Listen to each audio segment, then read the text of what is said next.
Hi folks, you're with Tacitus today, your pushback channel, and thank you for joining this radio live stream. In this essay, I'd like to talk about a number of things, I guess, sort of coming into one essay or one story. One is the dumbing down of Western society. The other is the easy access to information, and then the relative decline of Western scholastic or academic performance as versus other parts of the world. So let's just have a look at that and sort of draw the threads in together as we summarize, or summarizing the whole thing.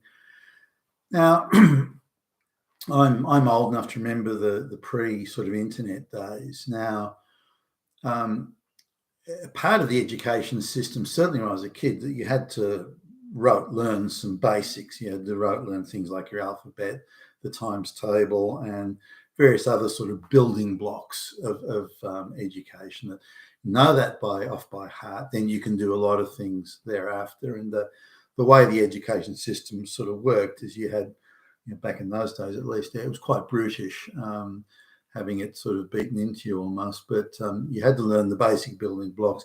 And as you got older and your understanding became more sophisticated, you then had the education system, or in my case at least, and certainly what I saw around me, encouraged me to take a broader view and to engage in sort of more intellectual pursuits.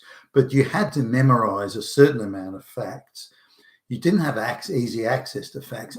You had to go to a reference library, and usually, a reference library was maybe one reference library in a town, or in a city, maybe a few. There was the local library, which had some reference books, but not many.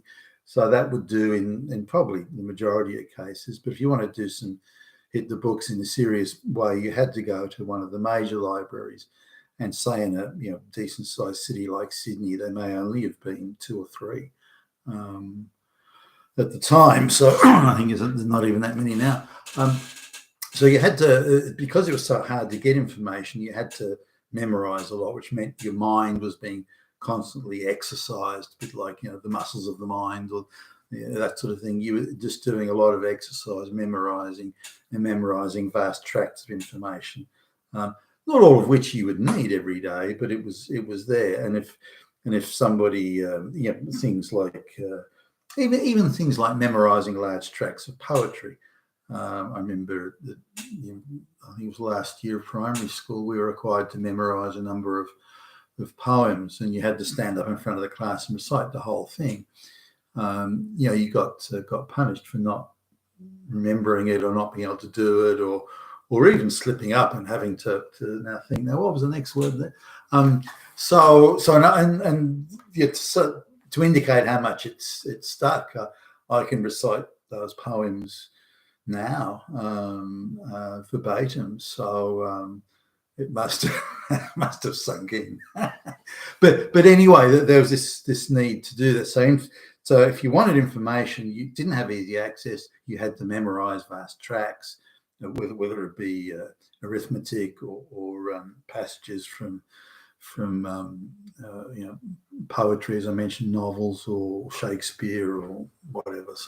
So the mind was being constantly exercised, tested, and stretched for that. And quite a few of the exams were on what you remembered and could you regurgitate that, and just simple facts that were a test of, can you memorize this? Can you absorb this information? That sort of thing. Now, with the advent of the internet, that began to change, the information superhighway. Now you see this, and I started to see it probably the early 2000s. It really started to become pronounced and I was on a lot of interview committees and interview panels, and had to do a lot of interviewing and do quite a few assessments, or work with people, trainees and that sort of thing. And I found that more as time went on, more and more they would say, well, I don't need to know that. I don't need to know those facts, because I can access it from the internet anytime I want. So why would I need to know that?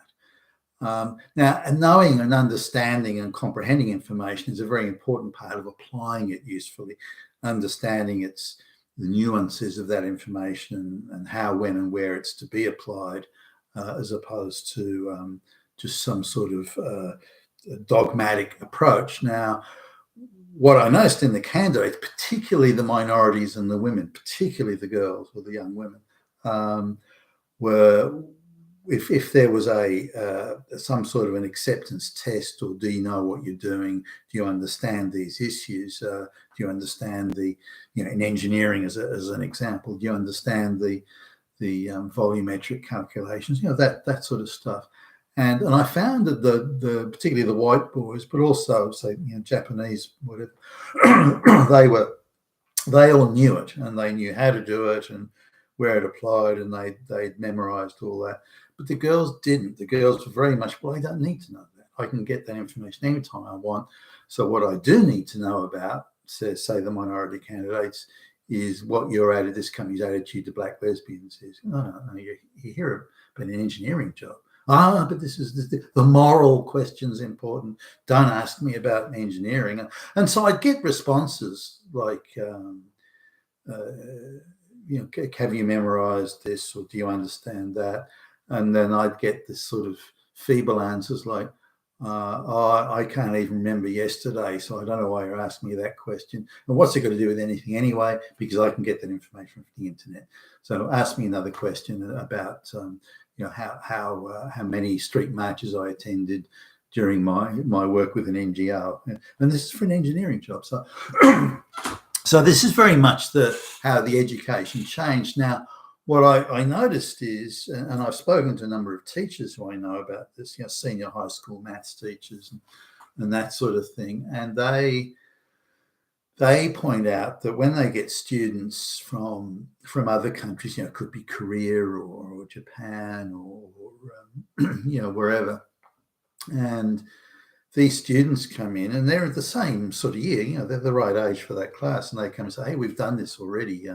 This area or subset of the mathematics class, we've done this already. We know this. What else can we do? That's something we did in third year in high school, and this is fifth year. Why are you Australians so far behind? Well, why are you not studying this? Now, some of it is a different sort of sequence where such and such subset of mathematics may be studied in third year in Korea, but it's studied in fifth year of high school in Australia. But there are things that the Koreans haven't studied in the third year that Australian students did. So there's a bit of a sequence issue there. But putting that to one side, the teachers certainly that I've spoken to, and this sort of bears out what I've seen when I travelled around, is that the students or the level of education is falling behind in the West. And I use the United States, Australia, Britain, New Zealand as examples where it's falling behind in the basis or in the area of access to information. Why do we need to know this? Why do we need to understand? Not only can we get the facts off the internet, but they'll even summarize it and give us a perspective or a position or an application model, so we can get the facts and how we're supposed to use the facts. So this is something that isn't happening to the same extent in other countries or some other countries, but it is happening in the West. So it's causing the Western students to lose ground, and this is palpably so. So the reliance on the internet isn't as great. Now, another side of it is that the stuff on the internet is generally a very globalist leftist perspective. Nelson Mandela of South Africa is a hero, and his many years as a terrorist setting off bombs and killing people, that's sort of been whitewashed out of existence. And he's held up as this great sort of democratic, racial, poster boy hero. And that's hardly the case. That's a gross misrepresentation. So the the way that the history and information and facts and situations are depicted very much follows the globalist talking point line. And you can see, for example, I looked, there's a centre-right news outlet, and in Wikipedia, they're described as being far-right, misogynist, known neo-Nazi connections. The most fantastic allegations, none of which is true. But because the globalist leftists control that not only the information itself, but how it's depicted and presented and delivered, then it still reflects very much one view and not any other alternative view. Now, because of this, the internet is not relied on as heavily as, in that sense at least, or for that type of information, is not relied on anywhere near as heavily in other countries as it is in the globalist leftist-controlled Western area, particularly the English-speaking space, but increasingly in other areas like Germany and Holland and France and so on. So because the information is delivered in this very leftist, globalist, Anglo-sphere type structure, the other countries like the Korea, they don't rely on it as much. So say in a school project here, pick your 3 biggest heroes or your 4 biggest heroes from history, or every parent I speak to who's got school-age children or college-age children says that when they get an assignment of that nature, they all are picking. It's 100% non-white. 100% non-white. So white country, white teachers, white taxpayer money, and not one white person throughout history can be selected as a major hero character in history by white students. So now, if I go to like you look at a country like Korea or Japan or something, it's only ever heroes that are from their own history. They're not picking Nelson Mandela or Gandhi or Martin Luther King, or they're not picking any of those people. They're picking characters from their own history, and reasonably so. Why not? If these people have made a major contribution, then they quite reasonably would be picked. But in the West, we uniquely have adopted a self-hatred model throughout the education system. So only non-white people are good enough to be heroes, even if they're terrorist bombing places. And you ask these kids, and sometimes the kids are there, when we're having lunch or dinner, and they'll appear, and I might try to gently ask a few questions. Oh, you picked Gandhi. Oh, well, wow, he was a big hero, and he's just a poor peasant in a loincloth. It wasn't great what he did. Oh, yeah, Gandhi. Oh, Gandhi. And they're just copying stuff straight out of Wikipedia and just putting it straight into their high school assignment. But because it's so anti-white and hatred of white people, all non-white people are angels. Because of that, the teacher's just accepting it. So it could be every student in the fucking class is just straight cut and pasted from Wikipedia, but it's all they're all getting 10 out of 10 or 100 out of 100 or A+ grades. When all they've done is copy just Wikipedia bullshit. But that's not acceptable in other countries. It's only acceptable in the Western globalist controlled self-hatred, Western sphere. It's not accepted elsewhere, which in turn has an increasing demonstrates an increasing reliance on the internet, because the internet is believed or seen, the Wikipedias and so on are perceived as being politically consistent with the views of the teachers' unions and the globalist cabal and so on, but not so outside of the West. But this has contributed to a dumbing down. So coming back to interviews, this idea that girls are now so clever, 65% of girls or something take university places, and girls are just beating boys in every endeavour and senior high school, and wow and ooh and ah, just shows you how evilly oppressed by the Nazis girls were before all this political correctness came in and affirmative action and everything. Now, if the girls are smarter and brighter, then gee whiz, I don't see it. And I work with them and interview them and